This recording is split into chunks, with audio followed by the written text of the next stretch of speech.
하나님께서 태초에 온 세상을 5일 동안 창조하시고 6일째 사람을 만드셨죠. 사람은 하나님께서 온 세상을 창조하시는 마지막 최고의 결정체였습니다. 이 세상 모든 피조물 중에서 오직 사람만 하나님의 형상을 따라 창조되었습니다. 그렇기 때문에 지금 우리에게도 하나님의 형상이 있는 것이죠. 그렇다면 우리의 어디가 하나님의 형상을 닮았습니까? 어디가 하나님의 형상을 닮았나요? 어떤 한 목사님이 손자가 태어났다고 합니다. 태어난 지 얼마 되지 않은 그 아기를 보면서 행복해했다고 합니다. 그리고 그 아기를 자세히 살펴보면서 이런 생각을 했다고 합니다. 어떻게 이렇게 엄마 아빠를 닮을 수 있을까? 당연한 사실이지만 구석구석을 살펴보면서 닮은 데를 찾아보면서 신기해했다고 합니다. 그 와중에 더 기쁜 것은 이 아이가 나도 닮았다는 겁니다. 이 할아버지를 닮았다는 거예요. 그래서 이 아이가 새끼 발가락이 하나가 특이하게 생겼는데 그 할아버지 목사님이 새끼 발가락이 특이하게 생기셨대요. 닮아도 꼭 그런 것만 닮죠. 그래서 어떻게 부모도 아니고 내가 할아버지인데 할아버지까지도 이렇게까지 닮을까 하면서 이런 생각을 했다고 합니다. 나도 하나님을 이렇게 닮았을까? 이 아이의 새끼 발가락이 특이하게 생긴 것도 할아버지인 날 닮았는데 하나님도 손가락, 발가락이 있으실까? 이게 지금 목사님이 하는 생각이에요. 하나님도 콧대가 날이 서고 이목구비가 시원시원하실까? 그 목사님이 자신 스스로를 콧대가 날 서 있고 이목구비가 시원시원하신 줄로 알았나 봅니다. 그런데 사실 이건 말도 안 되는 것이죠. 하나님은 육체가 없으시기 때문입니다. 그래서 코가 있는 것도 아니고 손가락이나 발가락이나 이런 어떤 육체가 있는 것이 아닙니다. 그리고 그분도 사실 당연히 그것을 알고 계시겠죠. 그러나 손자를 보고 그 부모를 닮은 것을 보면서 또 나를 닮고 기뻐하는 내 모습을 보면서 이런 기분이 하나님도 이런 기분이시겠지 하는 그런 마음을 느꼈다는 거죠. 그러면서 나도 우리도 하나님을 이렇게 닮았을까? 하나님이 나의 구석구석을 살펴보시면서 물론 이 육신은 아니지만요. 우리의 모든 그런 것들을 살펴보시면서 하나님이 내가 만들었지만 어떻게 이렇게 나를 똑 닮았는가? 이런 기분이실까? 이렇게 생각했다는 것입니다. 하나님도 사람을 지으시고 이렇게 말씀하셨습니다. 내가 보니 뭐죠? 심히 좋다. 우리가 내 자녀, 내 손주들을 보고 말할 수 없이 기쁜 것보다 하나님이 우리를 보고 기뻐하심이 더 말할 수 없이 기쁘지 않겠습니까? 성경에서는 이것을 한마디로 이렇게 표현하시는 것이죠. 보시기에 심히 좋았더라. 그런데 하나님은 앞으로 인간이 죄를 지으실 것을 모르셨을까요? 아셨습니다. 그렇다면 뻔히 죄를 지을 것이고 하나님이 분노하실 만한 죄를 지을 건데 어떻게 그렇게 보고 기뻐하실 수가 있었을까요? 그것은 그만큼 인간을 사랑하셨기 때문입니다. 그리고 그 사랑이 지금까지도 이어져서 우리 안에 하나님의 사랑이 조금 어렵게 말하면 내재되어 있는 것이죠. 은혜입니다. 우리도 마찬가지죠. 아기를 낳으면 그 손주들을 보신 분들은 아시지만 손주들을 보신 분의 자녀, 그러니까 엄마 아빠죠. 엄마 아빠가 당신들의 엄마 아빠, 할아버지 할머니한테 배신감을 느끼는 거 혹시 아시나요? 내가 클 때 우리 엄마 아빠가 나한테는 그렇게 엄하게 했는데 손주들한테는 한없이 잘하시는 거 아시죠? 저희 부모님도 그러시더라고요. 수없이 종아리를 맞고 자랐는데 애들한테는 그렇지 않더라고요. 우리도 마찬가지입니다. 아기를 낳으면 그 아기는 자라면서 반드시 죄를 짓습니까? 아니면 우리 아이는 특별합니까? 반드시 죄를 짓죠. 모든 사람은 반드시 자라면서 죄를 짓게 되어 있습니다. 앞으로 이 아이가 내 속을 그렇게나 반드시 썩힐 겁니까? 아니면 우리 아이는 특별합니까? 반드시 썩힐 것이죠. 확실한 100%입니다. 그런데 왜 우리는 그 아이에게 지극정성을 다하고 모든 신경을 아이에게 쏟아부을까요? 사랑하기 때문입니다. 그렇다면 사람이 자녀를 더 사랑하겠습니까? 하나님이 우리를 더 사랑하겠습니까? 하나님이죠. 우리는 머리로 알고 있습니다. 그러나 그게 뭔지 우리는 잘 모르죠. 부모가 되기 전까지는 부모의 사랑을 모르고 우리가 하나님이 되지 않는 이상 하나님의 사랑은 알 수가 없습니다. 그만큼 크다는 것이죠. 그렇기 때문에 우리가 그 큰 사랑을 누리고 있다는 것을 반드시 기억해야 됩니다. 그러나 아무리 사랑하는 사람이라도 무조건 모든 것을 다 용서할 수는 없습니다. 지켜야 할 선이 있습니다. 남녀가 아무리 사랑하는 사이라고 해도 지켜야 할 선이 있죠. 선이 있습니다. 부모님이 나를 아무리 사랑하고 아무리 큰 사랑으로 나를 사랑하신다고 할지라도 부모님께 하지 말아야 할 것이 있고 함부로 하지 말아야 합니다. 지켜야 할 선이 있습니다. 마찬가지죠. 하나님이 부모님보다 나를 더 사랑하신다고 할지라도 내가 가늠도 할 수 없는 사랑으로 나를 사랑하신다고 할지라도 하나님에게 대하여 우리가 선이 있습니다. 지켜야 할 선이 있습니다. 교육부서에 사역하다 보면 저는 지금은 청년부지만 보통 이제 어린아이를 상대할 때가 많이 있습니다. 같이 놀다 보면 당황스러울 때가 있습니다. 언젠가 하면 가볍게 장난을 치다가 놀던 아이가 갑자기 너무나도 깜짝 놀랄 만한 과한 행동을 할 때가 있습니다. 과한 언어를 사용할 때가 있습니다. 그럴 때 당황하죠. 처음엔 당황합니다.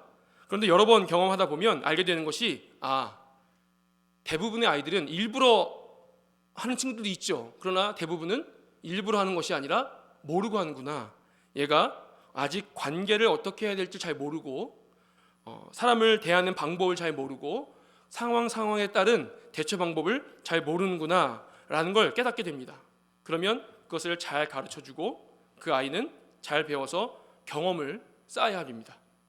어릴 때는 그럴 수 있습니다. 어릴 때는 실수할 수 있고 넘어질 수 있고 잘못할 수 있습니다. 때로는 선을 넘을 수도 있습니다.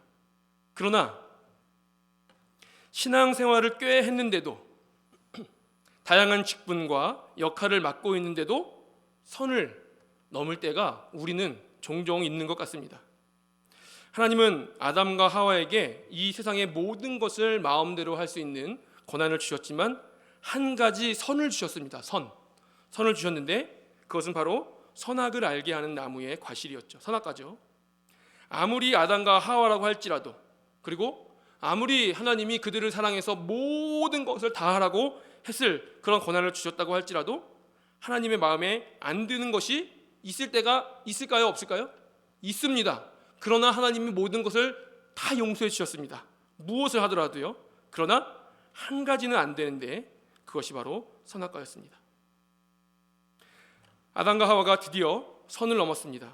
하나님께서 말씀하신 유일한 넘지 말아야 할 한 가지 선, 그 선을 넘고야 말았는데 그것이 바로 선악과를 먹게 된 것이죠. 그래서 그때부터 사람은 죽음에 이르게 됩니다. 그 죄는 계속해서 이어지고 노아 시대의 절정에 이르게 됩니다. 굉장히 절정이 빨리 왔죠. 노아는 창세기 6장에서 벌써 나오는데요.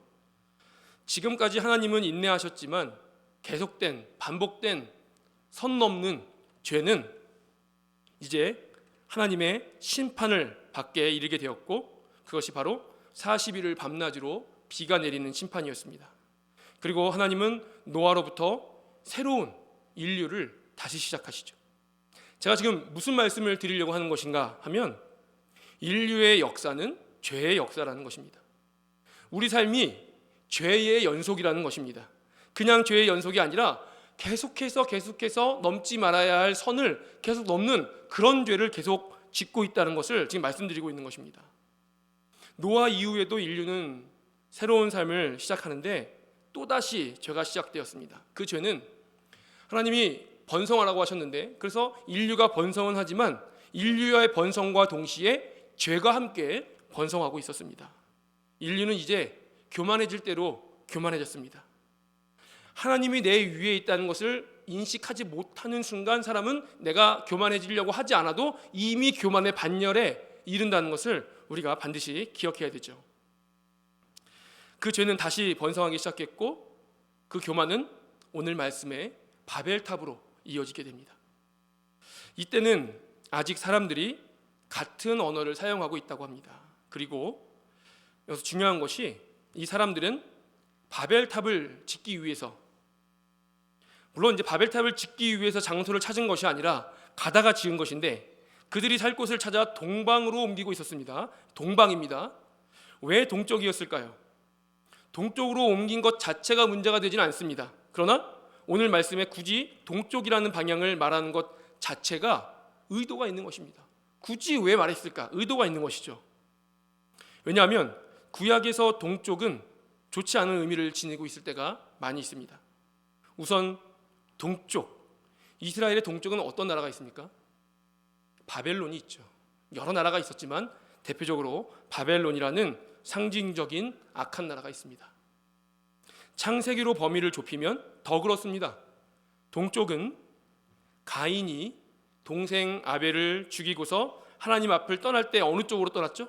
동쪽으로 떠났습니다.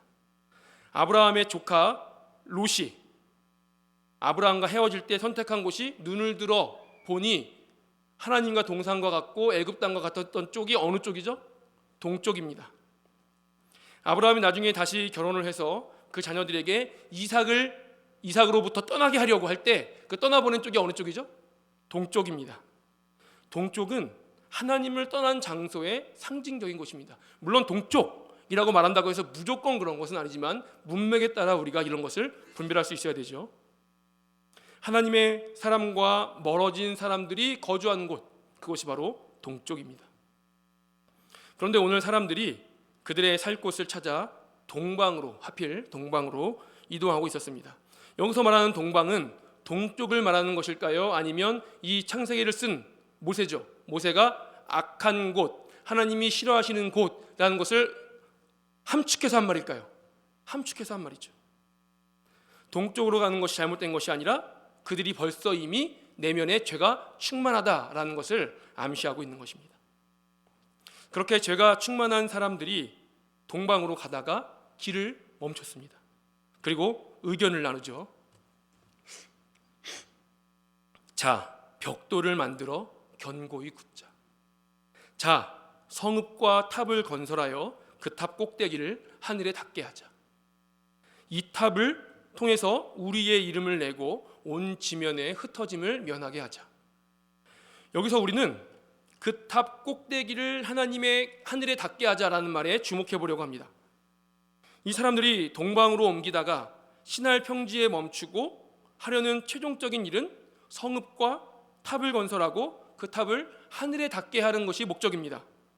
탑을 하늘에 닿게 하기 위해서 이 사람들이 벽돌을 부어야 했고 역청이 필요했습니다. 지금 이 사람들의 당면 과제와 목표는 눈으로 보기에는 탑을 쌓는 것입니다. 탑을 높게 쌓는 것입니다. 종종 우리는 이렇게 생각할 수도 있습니다. 그러면 고층 빌딩을 짓는 것이 성경적으로 혹시 잘못된 것이 아닌지를 우리가 고려해봐야 하는가? 그렇습니까? 그렇다면 성경적 가치관을 굉장히 많이 벗어난 것이죠. 우리가 함께 모여 무리를 짓는 것이 잘못되었다는 말입니까? 그렇다면 성경적 가치관을 많이 벗어난 것입니다. 도대체 탑을 하늘에 닿게 하는 것이 무슨 잘못인가? 만약 이 이야기를 아무 생각 없이 오늘날로 적용했다면 대표적으로 미국에 있는 엠파이어 스테이트 빌딩 죄입니까? 아니면 말레이시아에 있는 쌍둥이 빌딩, 쿠알라룸푸르에 있는 쌍둥이 빌딩 잘못됐습니까? 우리나라의 롯데타워, 63 빌딩 이런 거 다 잘못됐을까요? 중요한 것은 건물 자체가 아닙니다. 하나님께서도 그들이 탑을 쌓는 것 자체를 심판하시는 것이 아니죠. 문제는 그들의 마음입니다. 항상 인간의 행동은 행동 자체에 문제가 있는 것이 아니라 그 행동의 이면에 마음에서 나오는 행동이라는 것이 문제인 것이죠. 그 교만한 마음을 꺾으시려는 것이죠. 탑이라는 단어는 성경 전체에서 2번 등장하는데 한글로 탑이요. 바로 오늘 본문의 4절과 5절입니다. 그런데 이 탑이라는 이 단어, 오늘 단어 히브리어로는 미그달이라는 단어인데 이 미그달이라는 탑로 번역된 오늘 이 단어는 구약에 44번 등장합니다. 이 탑이라는 미그달이라는 단어는 단순한 건물이 아니라 주로 우리 구약 성경에서 요새, 성체 이렇게 번역된 것들이 다 이 미그달이라는 단어입니다. 근데 오늘은 탑이로 번역된 것이죠. 다시 말하면 단순한 성체, 단순한 요새, 단순한 탑이 아니라 권력이나 힘을 과시할 때 사용하는 단어라는 것입니다. 우리가 언뜻 이 바벨 탑 하면 높은 탑이 아니라 거기에 벌써 그 의미가 들어있는 것이죠. 하나님께서 심판하신 이유를 찾기 힘들 수도 있지만 이 탑은 단순한 탑이 아니라 벌써 마음에 교만이 가득하여 이에 우리의 권력 기구로 삼자, 하나님보다 더 라는 의미가 들어있는 것이 벌써 바벨 탑의 이름에 나타나는 것입니다. 사사기 8장 9절이나 8장 17절에 보면 이 탑이라는 단어를 망대라고 표현하고 있습니다. 이곳에서도 단순한 망대가 아니라 권력을 상징하고 있는 것이죠. 특별히 이사야 2장 15절, 30장 25절 이런 데 보면 여기도 망대라고 표현되고 있는데 모두 힘과 교만의 상징, 심판해야 할 것을 말하고 있습니다. 오늘 본문에도 이 탑은 같은 단어로서 하나님께서 싫어하시는 것. 이건 물론 제 생각인데 이건 제 생각입니다. 신약에 보면 하나님께서 가증히 여기시는 것. 사실 그것은 이제 로마 군대가 쳐들어와서 성전을 더럽히는 것을 말하는 것 중에 하나인데 오늘 이것이 아마 신약으로 볼 때 하나님이 가증히 여기시는 것이 아닐까. 이건 그냥 제 생각인데요. 하나님께서 싫어하시는 것을 미그달, 이 탑이라고 말하는 것입니다. 어떤 사람은 혐오라고까지 말합니다. 이뿐만이 아닙니다. 이 사람들의 목적은 이 탑을 하늘에 닿게 하려는 것이었는데 이 하늘에 닿게 하다라는 표현도 좋은 표현이 아닙니다. 단순히 하늘에 닿게 하자 이런 뜻이 아니라 모두 하나님과 반대되는 의미를 갖는 것이죠. 민수기 13장에 보면 모세가 한 지파에서 한 명씩 뽑아서 12명을 가나안 땅을 정탐하게 하죠. 가나안 땅이 어떤 땅입니까? 이스라엘 사람들에게는 하나님이 약속으로 주신 땅, 젖과 꿀이 흐르는 땅, 하나님이 직접 통치하시는 땅, 그런 땅입니다. 예전에 우리 1970년대, 80년대에 아메리카 드림이라는 그런 분위 단어가 있었습니다. 많은 사람들이 미국을 동경하고 이민을 꿈꾸던 때가 있었죠. 이스라엘 사람들에게는 가나안 땅이 그런 땅이었습니다. 그 땅을 12 정탐꾼이 40일씩이나 그 가나안 땅이 우리나라 강원도 크기밖에 안 되는데 12명이 40일씩이나 꼼꼼히 정탐하고 돌아와서 모세에게 보고를 했습니다. 그런데 신명기 1장 28절을 보면 모세가 이렇게 말하고 있습니다. 모세가 하는 말입니다. 그들의 성읍들은 크고 성곽은 하늘에 닿았다. 신명기가 어떤 책입니까? 모세가 자신은 가나안 땅에 들어갈 수 없지만 가나안 땅을 목전에 두고 모세가 그 다음 세대에게 율법을 설교하는 세 번의 설교를 나누어서 한 것이 신명기 내용입니다. 그 중에서 신명기 1장은 모세가 지난 40년간 우리 광야에서 어떤 일이 있었는가를 다음 세대 우리 자녀들에게 알려주는 내용이거든요. 그런데 모세가 가데스 바네아에서의 일을 돌아보면서 뭐라고 말하냐면 그들의 성읍들은 크고 성곽은 하늘에 닿았다. 지금 가나안 땅이 어떤 성격을 가지고 있는가를 말하고 있는 것이죠. 이것 자체가 벌써 교만하다, 하나님을 반대한다, 권력을 가지고 있다, 이런 뜻입니다. 모세만 이렇게 말하는 것이 아니라 신명기 9장 1절을 보면 하나님이 하시는 말씀이 나오는데 이렇게 말씀합니다. 이스라엘아 들으라, 내가 오늘 요단을 건너 너보다 강대한 나라들로 들어가서 그것을 차지하리니 그 성읍들은, 하나님이 하시는 말씀이죠, 그 성읍들은 크고 성벽은 하늘에 닿았으며. 하나님이 진짜 싫어, 난 걔네가 너무 싫어, 악한 족속들이야 라고 말하고 있는 것이죠. 그 다음에 뭐라고 말씀하시냐면 그러나 내가 너희와 함께 할 것이다. 내가 그들을 너희 앞에 엎드러지게 할 것이다. 예레미야에도 마찬가지입니다. 51장 53절에 보면 이렇게 말씀하십니다. 가령 바벨론이 하늘까지 솟아오른다고 하자. 치자.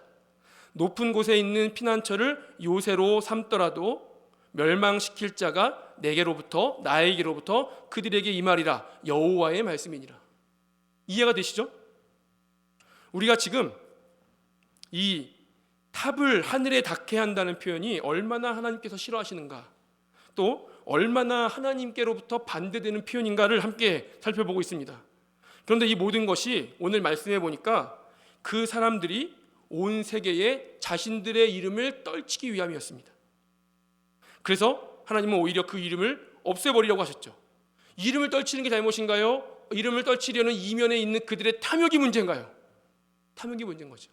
하나님이 아닌 내가 주인인 삶을 살겠다라는 그 마음이 먼저 문제인 것입니다. 그래서 하나님이 그 모임을 파해버리시고 언어를 다르게 해서 흩어버리시죠.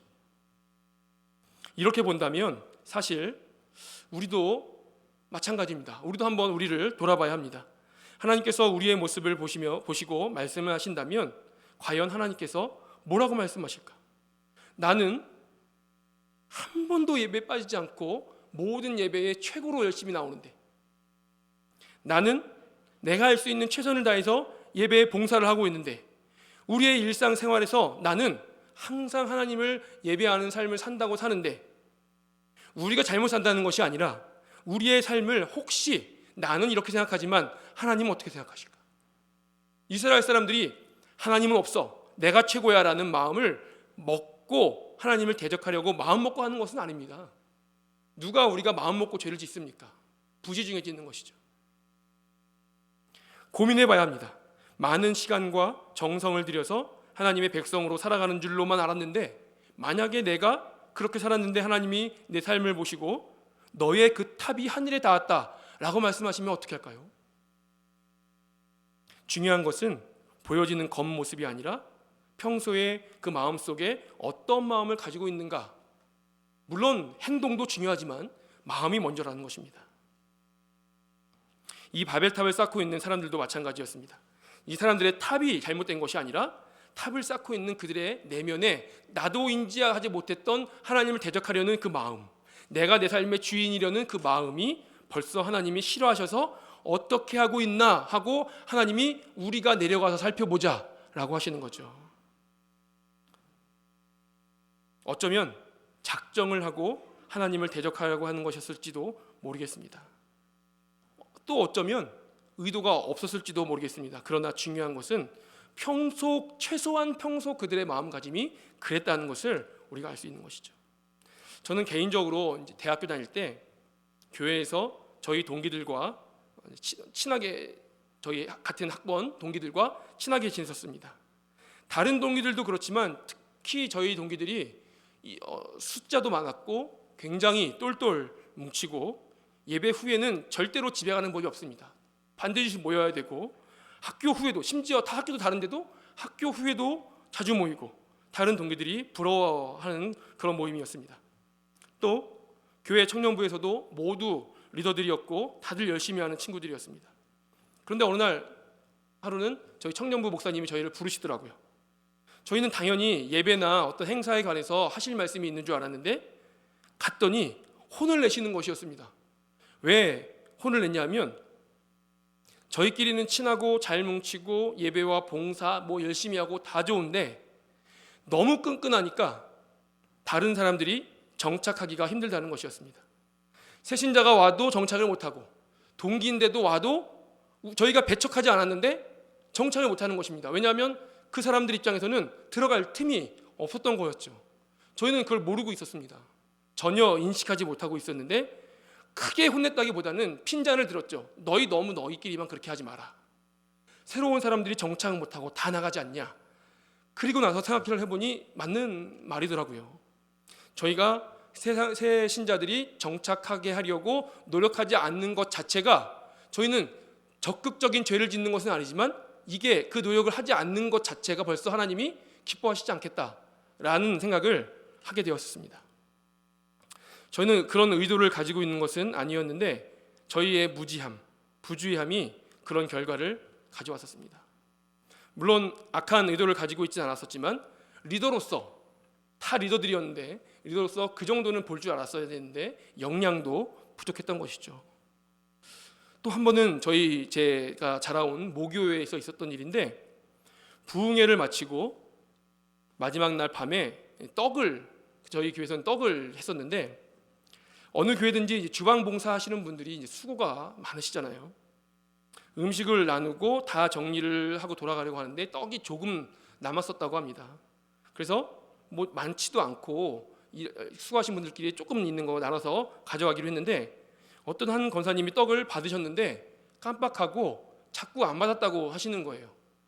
그래서 아니라고, 드렸다고, 심지어 옆에 있는 사람들도 맞다, 드렸다, 내가 받다 라고 했는데도 그분은 당신 생각에는 안 받았다고 생각하니까 아니라, 나 안 받았다 라고 해서 결국에 어떤 한 권사님이 얼마 되지도 않으니까 가져가도 그만, 안 가져가도 그만, 이것을 제가 안 가져가도 되니까 권사님이 가져가세요 하고 드려서 일단락이 된 일이 있었습니다. 떡을 받았는지 안 받았는지가 중요합니까? 가져갔는지 안 가져갔는지가 중요합니까? 만약에 거기에 몰입되어 있으면 사실 아무것도 아닌데 세상 모든 것이 돼버립니다. 근데 그것에 한 발짝만 뒤로 나와서 본다면 그까짓 거 아무것도 아닌 것을 우리가 알 수 있거든요.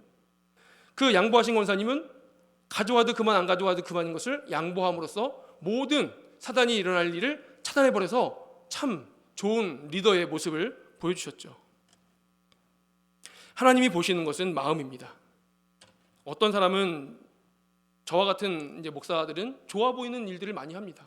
찬양 인도하는 사람들 화려한 스포트라이트를 타봤습니다. 그러나 방금 말씀드린 식당에서 봉사를 하신다든지, 우리 교회 화장실을 매주 토요일 새벽마다 나와서 봉사하시는 분들이라든지, 뿐만 아니라 말할 수 없는 곳곳에서 보이지 않는 곳에서 굳은 일을 하시는, 아무도 알아주시지 않는 그런 일들을 하시는 분들이 있습니다. 하나님이 보시기에는 어떤 사람이 더 귀한 일일까요? 모두가 귀한 일이지만 앞에서 일하시는 분들은 벌써 많은 분들에게 칭송을 받습니다. 그러나 굳은 일을 하시는, 아무도 알아주지 않는 곳에서 하시는 분들은 하나님이 칭찬하시겠죠. 왜냐하면 하나님은 외모를 보시는 분이 아니라 중심을 보시는 분이기 때문입니다. 바벨탑이 겉으로 볼 때는 아무 문제 없고 그 사람들의 건축 능력, 단합심, 여러 능력을 볼 수 있는 탑일지는 모르지만 그 사람들의 내면에서 하는 것은 건축이 아니었습니다. 그들이 내면에 있는 것은 하나님을 대적하는 일이었습니다. 우리도 우리 안에 바벨탑을 쌓지 않도록 조심해야 됩니다. 내가 쌓으려고 노력하지 않아도, 내가 일부러 의식하지 않아도 나도 모르게 바벨탑을 쌓을 수 있기 때문이죠. 늘 스스로를 조심하고 바벨탑으로부터 멀어지는 저와 여러분 되시기 원합니다.